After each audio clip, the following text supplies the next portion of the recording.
Hello friends, solid edge training में आपका स्वागत है।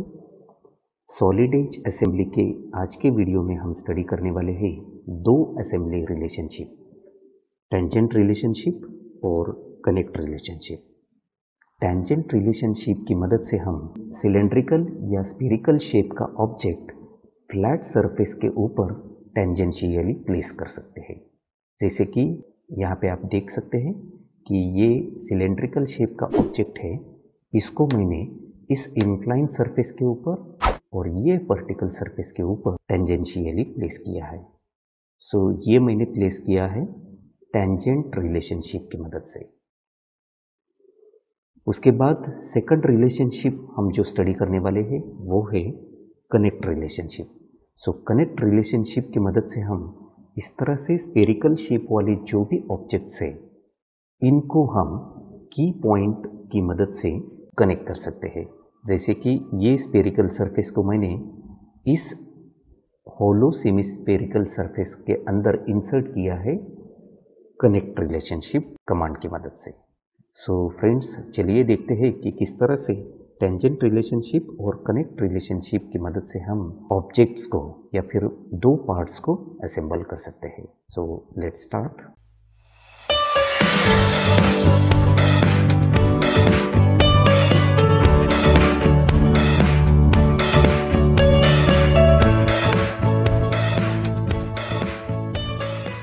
सो फ्रेंड्स, चलिए स्टडी करते हैं पहले टेंजेंट रिलेशनशिप। टेंजेंट रिलेशनशिप की मदद से जो भी सिलेंड्रिकल या स्फेरिकल शेप का ऑब्जेक्ट है उस ऑब्जेक्ट्स को हम फ्लैट सरफेस के ऊपर टेंजेंशियली प्लेस कर सकते हैं। जैसे कि अब यहाँ पे मैंने एक ऑब्जेक्ट बनाया है। अब ये ऑब्जेक्ट, इसका ये जो इंक्लाइन फ्लैट सरफेस है और ये वर्टिकल सरफेस है, इसके ऊपर एक सिलेंड्रिकल शेप का जो ऑब्जेक्ट है इसको मैं टेंजेंशियली प्लेस करने वाला हूँ। तो ये जो रॉड है या फिर सिलेंड्रिकल शेप का ऑब्जेक्ट है इसको मैं इस पार्ट के ऊपर, इस इंक्लाइन सरफेस और ये वर्टिकल सरफेस, इसके ऊपर टेंजेंशियली प्लेस करने वाला हूँ। तो मैं यहाँ पे पहले एप्लीकेशन बटन के ऊपर जाऊँगा और न्यू में जाके असेंबली आइसोमेट्रिक असेंबली फाइल जो है इसको ओपन करूँगा। अब यहाँ पे मुझे जाना है इंसर्ट कंपोनेंट के ऊपर। इंसर्ट कंपोनेंट के ऊपर जाने के बाद ये जो मेरा पार्ट लाइब्रेरी जो ओपन था इसी को सिर्फ हाईलाइट हुआ है। अगर से ये आपका क्लोज है और मैं इंसर्ट कंपोनेंट के ऊपर जाता हूँ तो ये पार्ट लाइब्रेरी ओपन हो जाएगी। आपका जो जहाँ पे भी ये पार्ट लाइब्रेरी है आपकी, जहाँ पे भी आपने जो पार्ट्स ड्रॉ करके सेव करके रखे हैं वहाँ पे आप जाइए। अब यहाँ पे मैं ऑलरेडी जा चुका हूँ। ये जो असेंबली ट्यूटोरियल्स मेरा फोल्डर है उसमें ये पार्ट्स मैंने सेव करके रखे हैं। तो अब यहाँ पे ये पार्ट 9 जो मैंने पहले दिखाया था इसका प्रीव्यू यहाँ पे हमें दिखाई दे रहा है, इसको मैं इंसर्ट करूँगा। उसके बाद ये पार्ट 10 यानी कि सिलेंड्रिकल शेप का ऑब्जेक्ट, इसको भी मैं यहाँ पे इंसर्ट करूँगा। तो सिंपली मैं इस पार्ट 10 के ऊपर डबल क्लिक करूँगा। तो अब पार्ट 9 और पार्ट 10 यहाँ पे इंसर्ट हो चुके हैं। अब मुझे इसको इस इंक्लाइन फ्लैट सरफेस और ये वर्टिकल फ्लैट सरफेस के साथ टेंजेंशियली अलाइन करना है। तो ये जो रिलेशनशिप का प्रॉम्प्ट बार है यहाँ पे मैं वो रिलेशनशिप सेट करूँगा, टेंजेंट रिलेशनशिप। उसके बाद मुझे जो सिलेंड्रिकल सरफेस जहाँ पे टेंजेंशियली प्लेस करना है उसको सिलेक्ट करना होगा। तो ये सिलेंड्रिकल पार्ट को मैं सिलेक्ट करता हूँ और उसके बाद जहाँ पे मुझे प्लेस करना है उस सरफेस को सिलेक्ट करूँगा। तो यहाँ पे मैं सिलेक्ट करूँगा। उसके बाद फिर से मैं ये सिलेंड्रिकल शेप वाला जो ऑब्जेक्ट है इसको सिलेक्ट करूँगा और बाद में अब मुझे ये वर्टिकल सरफेस के साथ भी इसे टेंजेंशियली अलाइन करना है तो इसको मैं सिलेक्ट करूँगा। So now this cylindrical shaped object is tangentially aligned with this inclined surface as well as this vertical surface. अब मैं ये ट्रैक कंपोनेंट जो कमांड है इसकी मदद से सिंपली इसको ट्रैक करूँगा, जो भी मेरा अप्रोप्रिएट पोजीशन है वहाँ तक।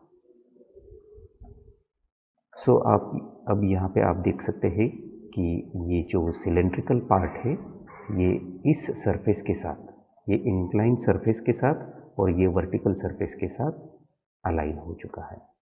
सो इस तरह से हम टेंजेंट रिलेशनशिप की मदद से जो सिलेंड्रिकल या स्पेरिकल शेप का ऑब्जेक्ट है उसको फ्लैट सरफेस के ऊपर टेंजेंशियली प्लेस कर सकते हैं। टेंजेंट रिलेशनशिप के बाद हम स्टडी करेंगे connect relationship. Friends, connect relationship की मदद से हम जो भी स्पेरिकल या सेमी स्पेरिकल शेप वाले ऑब्जेक्ट्स हैं उनको हम की पॉइंट की मदद से कनेक्ट कर सकते हैं। जैसे कि अब यहाँ पे मैंने एक ऑब्जेक्ट ड्रॉ किया है पार्ट 11 से और दूसरा ये पार्ट 12 है। अब मैं इस पार्ट 12 का ये जो स्पेरिकल शेप का जो सरफेस है इसको मैं इस सेमी स्पेरिकल शेप में इंसर्ट करने वाला हूँ या फिर उन दोनों को कनेक्ट करने वाला हूँ। इन दोनों को कनेक्ट करने के लिए मैं की पॉइंट्स की मदद लूँगा जो मुझे मिलेगी कनेक्ट रिलेशनशिप में। तो फिर से एक बार मैं एप्लीकेशन बटन के ऊपर जाके न्यू पे जाके आइसोमेट्रिक असेंबली फाइल ओपन करूँगा और यहाँ पे मैं इंसर्ट कंपोनेंट में जाके जो पार्ट्स 11 और 12 मैंने ड्रॉ किए हैं इनको इंसर्ट करूँगा। तो पार्ट 11 पहले मैंने यहाँ पे इंसर्ट किया, उसके बाद पार्ट 12 को मैं यहाँ पे इंसर्ट करूँगा।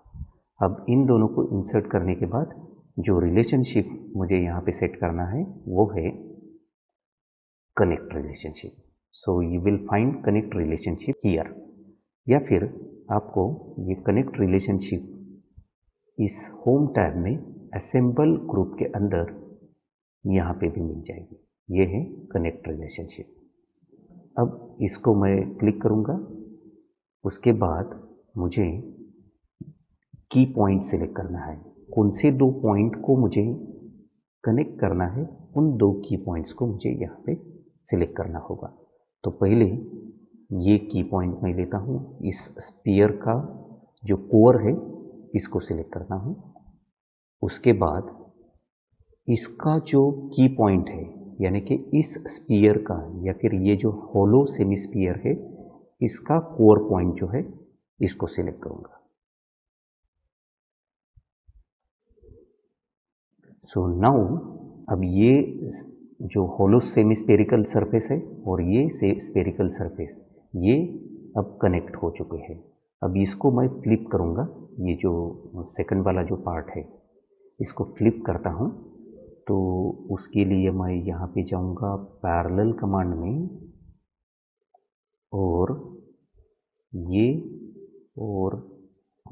इनको पैरेलल करता हूँ और उसके बाद ये जो फ्लिप है फ्लिप के ऊपर क्लिक करता हूँ। तो जैसे ही मैं फ्लिप करता हूँ तो ये फ्लिप हो जाएगा। So now these two surfaces are connected with each other with the help of this connect relationship. So इस तरह से की पॉइंट की मदद से हम कनेक्ट रिलेशनशिप में दो स्पेरिकल ऑब्जेक्ट्स जो है इनको हम कनेक्ट कर सकते हैं। सो फ्रेंड्स, इस तरह से आज के वीडियो में हमने असेंबली के दो रिलेशनशिप स्टडी किए, टेंजेंट रिलेशनशिप और connect relationship. So friends, if you like this video, please click on like button. Don't forget to share this video with your friends, and for getting updates about our new videos, please subscribe our channel and click on bell icon. Thank you.